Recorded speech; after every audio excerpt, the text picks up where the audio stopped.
Shalom shalom bakunzi ba Victory Rock TV turongeye kubaha ikaze mu kiganiro cacu ndahimbaza ikiganiro kizokwama kiba ku munsi wa kabiri aho tuzokwama twakira abaririmbyi batandukanye batuyagire ku mpano yabo kaze mudukurikirane kuri Facebook na YouTube mwarahezagiwe cyane.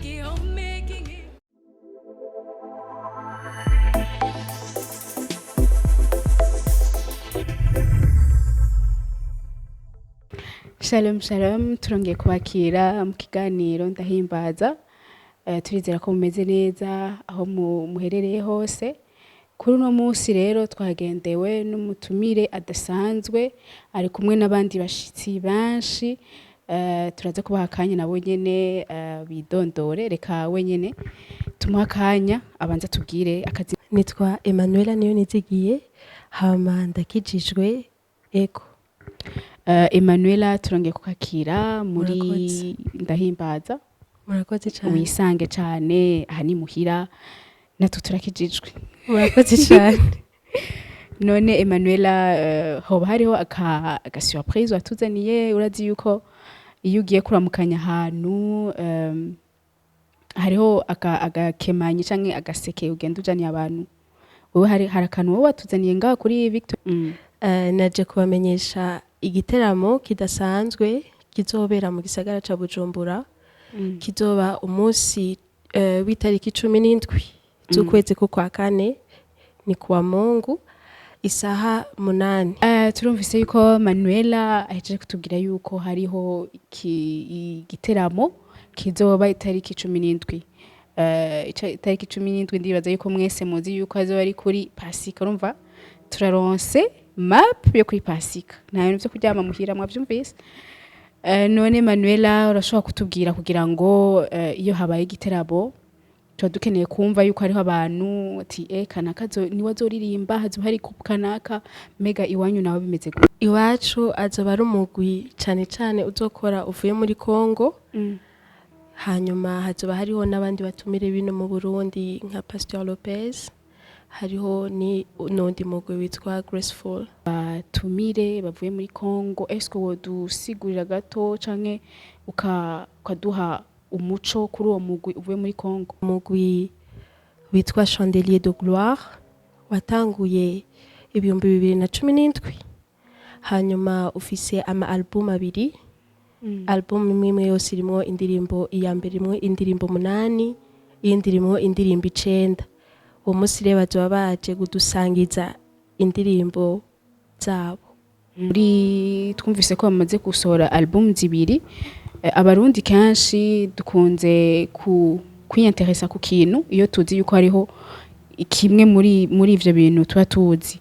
Hoba hariho akaririmbo kamwe canke tubiri twoba tumaze kumva twebwe ngaha mu Burundi canke bazoturirimbira iringara ntawe ubizi?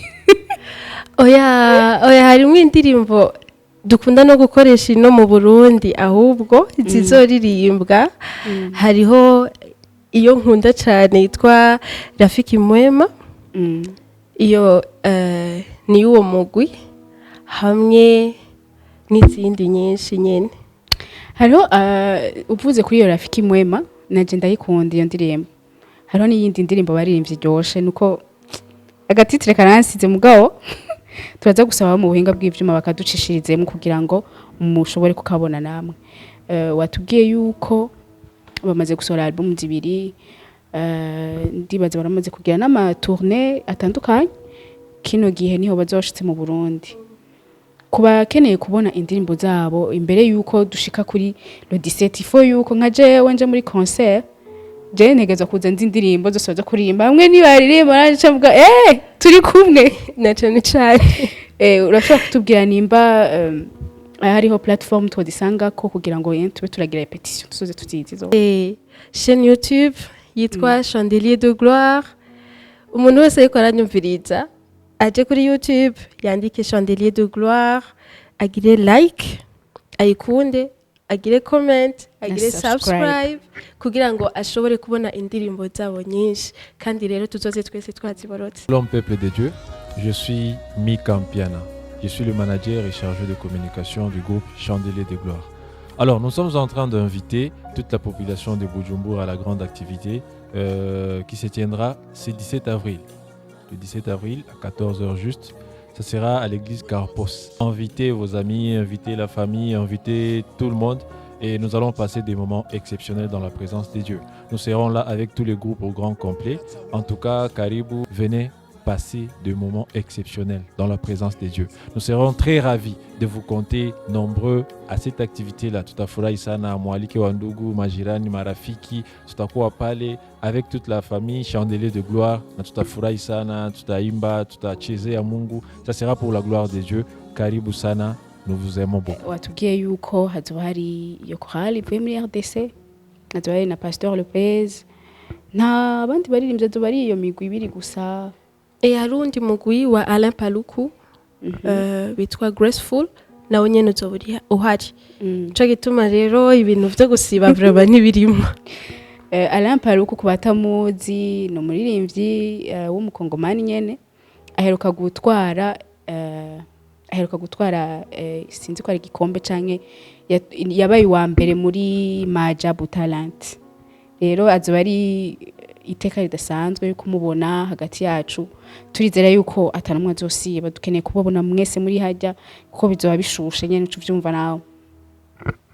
Duhejeje kuvuga ku bizoba vyose, no mu kanya muraza kubona bamwe muri bo, ariko muri kano kanya rero reka tugaruke ku mutumire wacu. Yatubwiye ko ari agasekera tuzani, tugaruke ku mutumire wacu nawe atuyagire kuri we nyene wariwe. Yatubwiye akazina, tubwiye ko akijijwe, ariko twumva dushaka kumumenya cyane. Ngaha turi mu kiganiro, ikiganiro cyacu cyitwa Ndahimba, bisigura yuko vraiment umuntu tuba twatumiye canke twahaye kaze mu kiganiro cyacu nuko nawe nyene afise akanofisyon ko kuririmba. Okay. None Emanuela, wewe uri umuririmbyi canke? Je ndi umuririmbyi, ndi mu mugwi witwa New Voice from God, ukorera muri Sud. Niho dukorera ibikorwa vyacu vyo guhimbaza no gutazira. Ego twama tugira ama evenement, hari ama edition tumaze kugerako ya Life of Worship. Ubu duheruka kugira iya gatatu, twimirije ya kane. Mbega izo Life of Worship ziba ziri ni nka concert isanzwe canke hari ahantu tushobora kuzisanga nko kuri YouTube canke Facebook? Izo za mbere kuba atashoboye nko kuzibona. Iheruka niyo twashoboye gushira kuri Facebook, gusa ni kuri page yitwa Drama and Sketch for Christ. Okay. Ego.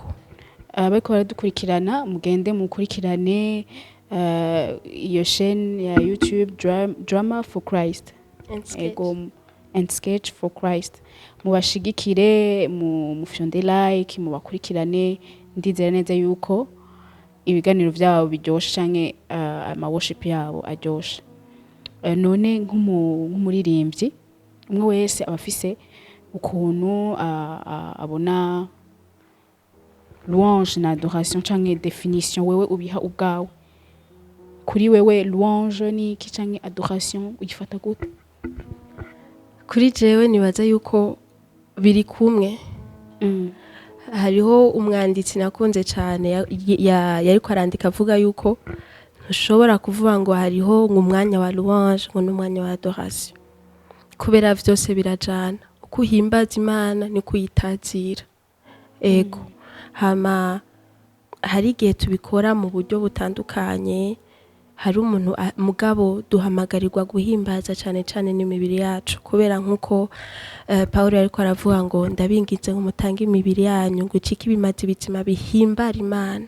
Guhimbaza bihera mu kuyihimbara. Donc nigihe utanga umubiri wawe ugacika ikimazi cejejwe gose kuri Kristo.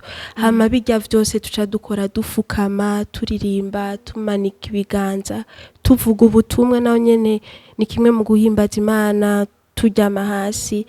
Ivyo nibihesha icubahiro Imana muri bwa buzima busanzwe ubayemwe bwo guhimbaza.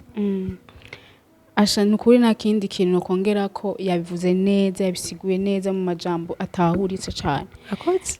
Ego. Ndetse n'abatashoboye gutahura canke n'abandi nukuri muzomwegere, numva hari ico yatahuye mu guhimbaza no gutazira. Mbega guhimbaza no gutazira n'uyuhe mwanya bishobora gukorerwamwo canke n'ikihe gihe ciza co guhimbaza? nta gihari. Igihe ciza n'umwanya wose wo kubikora. Umwanya wose umva uhamagariwe guhimbaza. Ntuhimbaza Imana kubera uri imbere y'abantu, ntuhimbaza Imana kubera nicaye imbere yanyu ndiko ndababwira. Oya, igikorwa cose umuntu akora uvuga utwenga, igikorwa cose umuntu akora aba ari sanse yo gikorera Kristo. Igihe rero uriko uragikorera Kristo uba uriko urayihimbaza. Yego kabisa. Ndanyuzwe na jewe vraiment natahuye. Hama umuntu ahimbaza canke umuntu umu worshiper, tufata umu worshiper. Kuri we umu worshiper wa vrai, uwo wemera ati urya vraiment n'umu worshiper je ndamwemera, wibaza ko yabameze gute canke caractéristique wo muha tubarizi? Kibazo goye cyane gose mugabo umu worshiper nemera aba ari umu worshiper akora igikorwa bari sanse gukora. Jewe fata yuko umu worshiper aba ari nk'umu mediateur. Donc mari mpagaze imbere y'ishengero ry'Imana kugira mpimbaza Imana, mpeshe icubahiro Imana, kandi kugira ngo fashe wa muntu yarari yaje avuye muri vyinshi vyiwe biri mu vyo muhira, yaje aje guhimbaza Imana, ndamufashe nawe nyene muri uwo mwanya yumve yuko koko ndiko ndahimbaza Imana, koko ndiko ndatazira Imana. Ego uyo ndamwemera vraiment kubera aba ariko aratanga ikimazi ciwe. No seulement umu mediateur gusa, ni umu sacrificateur. Ariko aratanga ikimazi ciwe mugabo ariko arafasha n'abaje gutanga ibimazi vyabo bigahimbara Imana. Kuri ico onye numva no kongerako ati nk'uko ijambo ry'Imana tuvuga ati hahiriwe abasenga mukuri no mu mwema. Nibaza yuko n'umu worshiper yobameze uko nyene ahimbaze mukuri no mu mwema. En fait nuko ikirundi cacu sinovuga yuko gikenya kiratunze cane gose. Mugabo mu zindi ndimi havuga ngo igihe kirageze. Apana aha basenga ariko aha bahimbaza bazohimbaza umwami mukuri no mu mwema. Donc bobo nuguhimbaza. Duhimbaza mukuri hamwe no mu mwema. Ego. Comportement umu worshiper akwiye kuba afise yoba imeze gute kuri wewe? Kuri jewe nuko akwiye kuba ari tara. Kubera yuko sishaka kumva yuko hoba hariho umuntu ahagarara imbere y'Imana nk'umuherezi yaje gufasha abantu barushe kumva yuko nabo nyene bari muri atmosphere yo guhimbaza. Uwo munsi akaba ari itara yasohoka akaja mu bindi vyiwe. Uwo sumu worshiper. Emmanuel turagushimiye cyane. Murakoze gose. Tukiri ngaho nyene yatubwiye ko ari umuririmbyi. Mbere yuko tuzotumira umugwi wose, reka tumuhe basa yikore mu gahogo n'umunota umwe hamace tubandanya. Koreri manukira hamwisi korano mwete mwinshi moguse ngano gushinga intahe mu banongo bakizwe. Ubu mwizigirwa mu bikorwa vyawe gushitsa kugupfa uzokwambikwa igitibo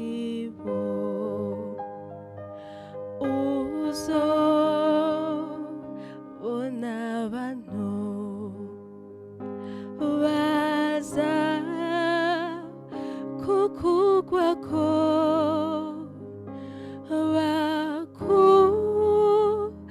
bakubwira bati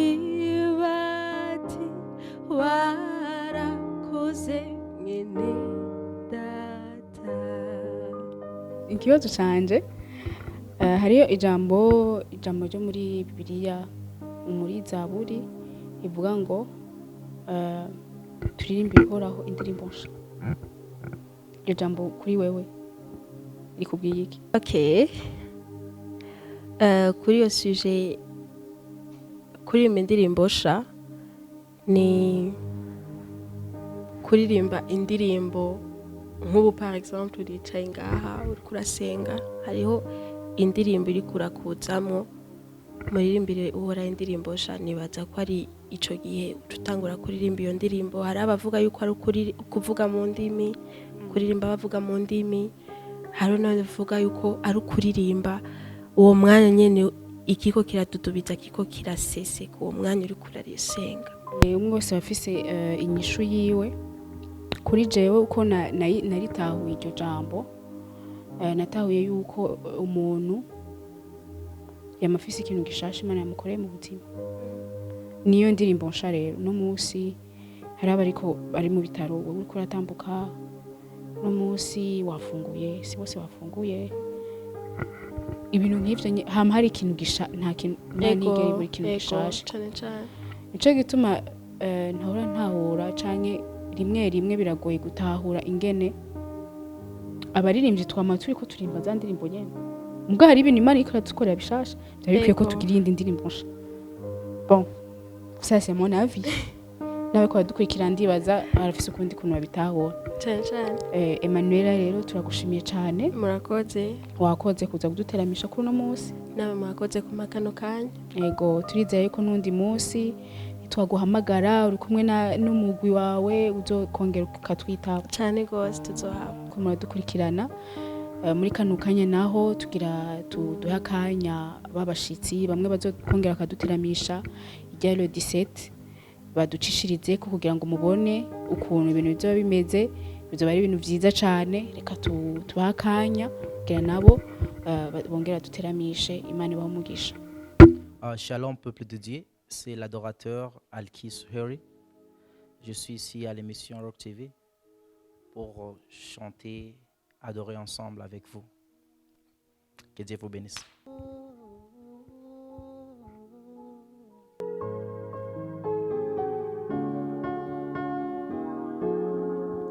Kuna yule aliyenipenda si kwa ajili ya mali,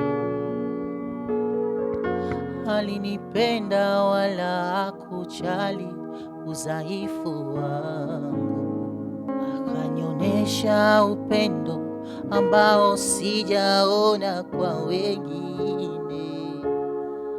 Huyu halali wala sinzi, hata leo hajawahi kunichoka.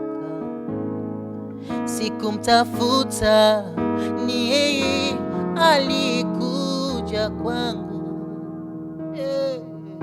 Igawaje zambi makosa yangu, Yesu alinipenda wa kwanza, nikamwamini yeye kanisamehe zambi.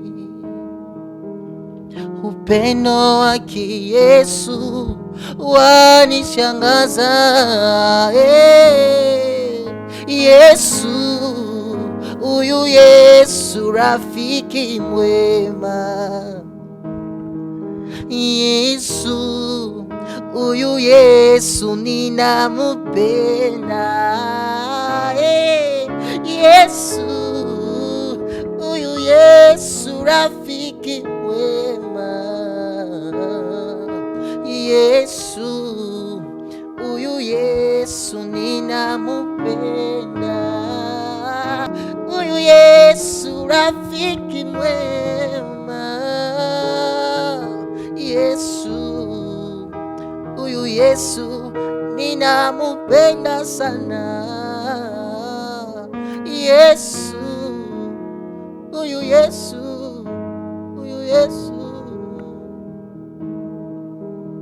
Yesu ninamupenda.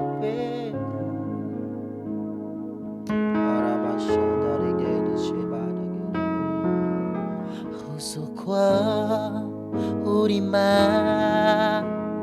imani viepos uzokwama urimana imani kiepos uzokwa urimana imani kiepos uzokwama urimana imani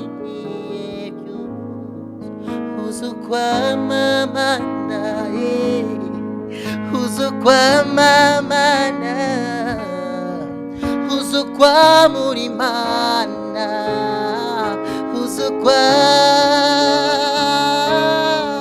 uzukwama mana uzukwama mana uzukwamurimana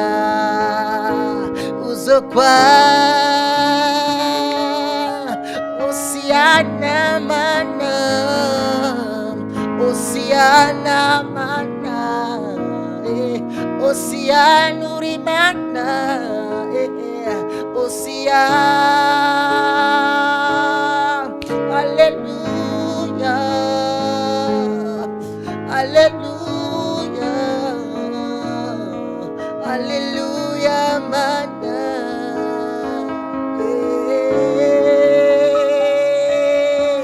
Hallelujah mana, Hallelujah mana, Hallelujah rimana, Hallelujah, Hallelujah,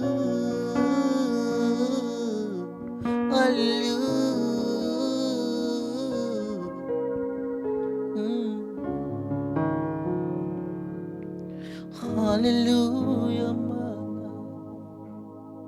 Hallelujah, mana. Hallelujah, rimana. Hallelujah. Oceana, Oceana, mana. Oceana, mana. Arabashende gerabayende sekera. Tu es grand, tu es grand, tu es grand, tu es le Dieu qui mérite la louange. Il n'y a que toi qui mérite les actions de grâce. Il n'y a que toi, Jésus. Nous sommes enseignés pour t'adorer encore une fois, parce que c'est toi qui les mérites. Il n'y a que toi qui mérite ces quelques secondes. Il n'y a que toi qui mérite ces quelques minutes. Parce qu'il ne s'agit pas de 12 minutes, de 20 heures pour que tu puisses agir. Mais toi, tu peux le faire dans une seconde. C'est pour cela, Seigneur, reçois cette adoration.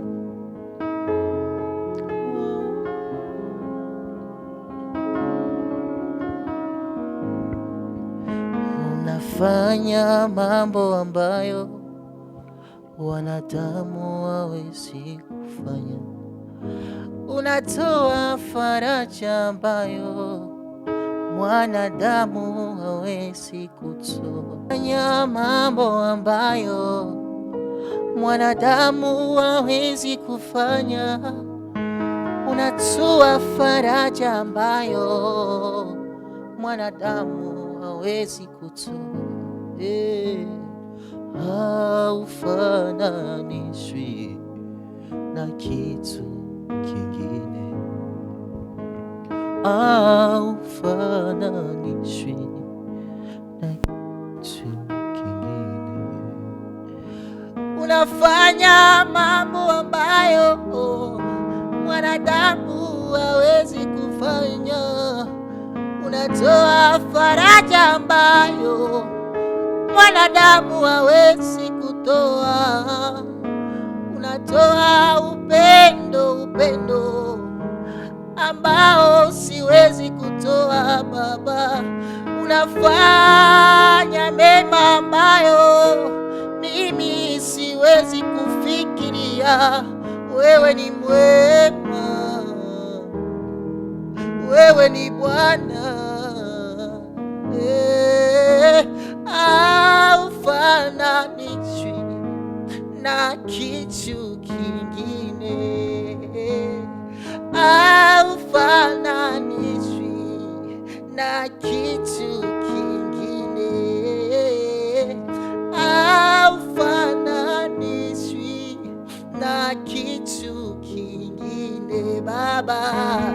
haufananishwi na kitu kingine Baba, haufananishwi na kitu kingine, haufananishwi na kitu kingine. Wewe ni Mungu, hutuliza mawimbi, haufananishwi na kitu kingine. Wewe ni Mungu, hutuliza mawimbi, haufananishwi na kitu kingine.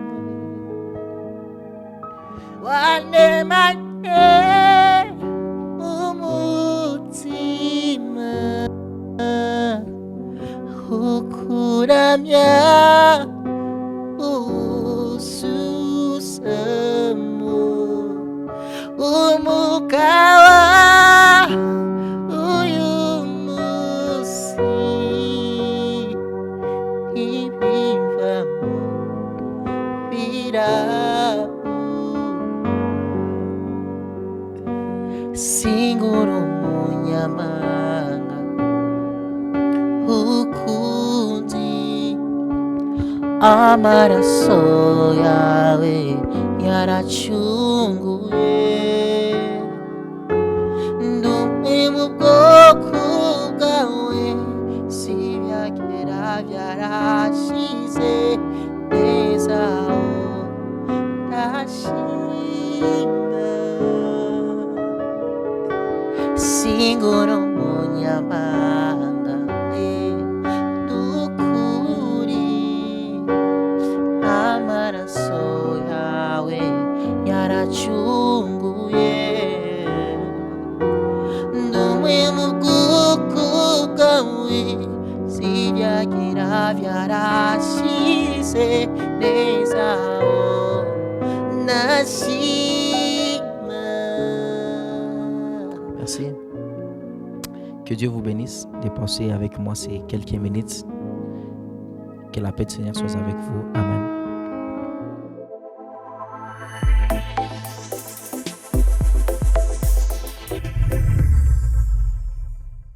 Shalom shalom bakunzi ba Victory Rock TV, turongeye kubaha ikaze mu kiganiro cacu ndahimbaza. Ikiganiro kizokwama kiba ku munsi wa kabiri, aho tuzokwama twakira abaririmbyi batandukanye batuyagire ku mpano yabo. Kaze mudukurikirane kuri Facebook na YouTube. Mwarahezagiwe cyane.